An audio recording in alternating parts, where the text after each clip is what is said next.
ভাই কি অবস্থা আপনার? এই তো আছি আলহামদুলিল্লাহ ভাই। আপনার কি হয়েছিল? এই বাম হাত ভেঙে গেছিল মোটরসাইকেল হয়েছিল। কোথায় অপারেশন করলেন? এই ট্রমা মেডিকেল সেন্টার সাগর দিকে ডাক্তার আনোয়ার ভাই।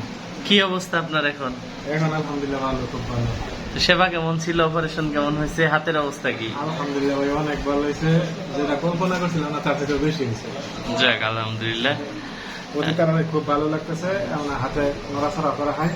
আচ্ছা আচ্ছা 14 দিন মাত্র। আচ্ছা আচ্ছা আচ্ছা না, এটা আগের এক্সরে আর এটা হলো অপারেশনের পরে। তো কি আপনি সন্তুষ্ট তো সেবায়? আলহামদুলিল্লাহ সন্তুষ্ট। অনেক বলছিলাম ময়মনসিং যাওয়ার দিকে, ময়মনসিং যাইতে যে গাড়ি ভাড়া থাকতো ওটি দিয়ে আমার চিকিৎসা হয়ে গেছে। যাক আলহামদুলিল্লাহ, দোয়া চাই আমাদের জন্য। অনেক ভালো হয়েছে। পরিচিত যেগুলা যাতে ওদিকে না যায়, এনে আসে অল্প টাকায় ভালো মানের চিকিৎসা। ঠিক আছে ভাই, ধন্যবাদ।